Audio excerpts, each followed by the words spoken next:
Coach, what can your club build upon in terms of what you were able to accomplish in Boston in the third period here tonight? And I know it's a 60-minute game, but how important was that last 20 for your team?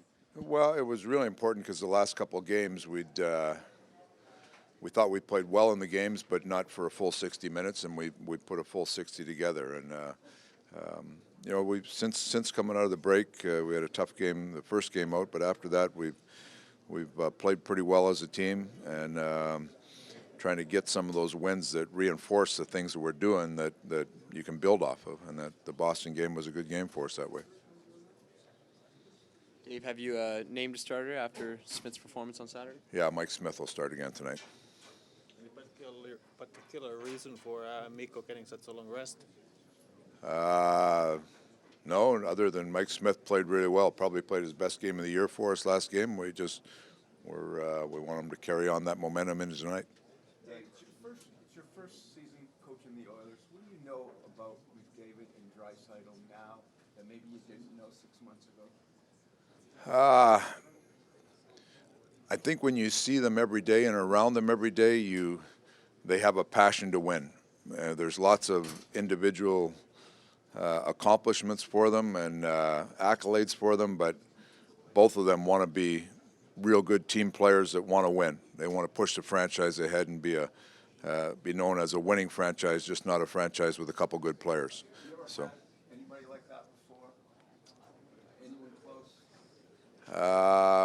Had some pretty good players in Dallas, high-end players, and Modano and that.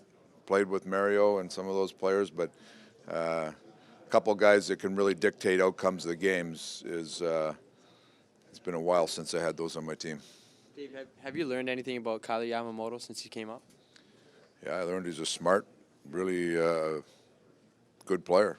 Good player. He plays the game the right way. He's on the right side of the puck, makes good plays.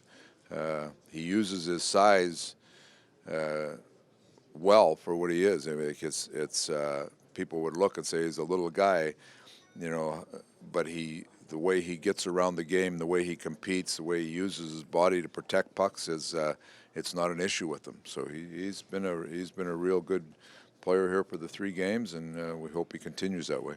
You mentioned the top two's passion. Is that important when they're the center of every opponent's attention in terms of top defensive lines going up against them?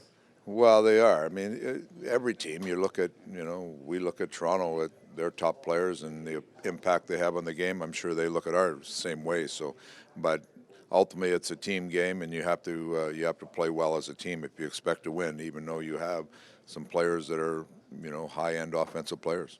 Oscar Klefbom didn't skate yesterday. Is he good to go today? He's fine. Yeah, he's fine. Just a maintenance day. You were very involved with the Olympics as a player, certainly. Your thoughts on that Connor may never play in an Olympics because the NHL seems to have pulled out of that direction? I don't know if that would be the right statement. I think I get asked it all the time. I played once as an amateur and enjoyed a whole year as an amateur in the old Hockey Canada, and then played once as a pro. So I liked the pro because we got a medal, and the amateur I didn't. But there's advantages and disadvantages to both. I think the players, and just talking to the players, I think that's something that is special to them.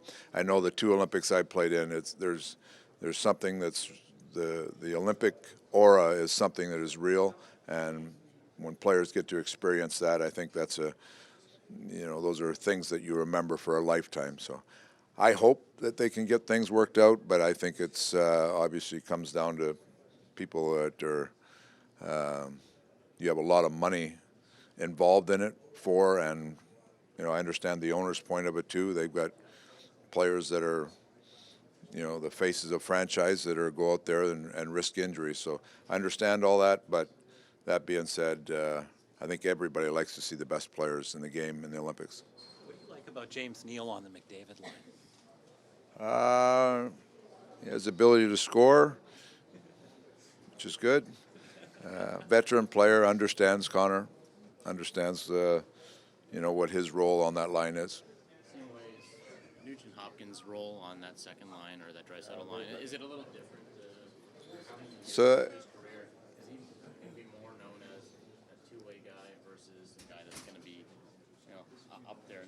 Nuge, you mean? Are you talking about? Nuge is a good two-way guy. He's a smart player. He plays in all situations and really smart player.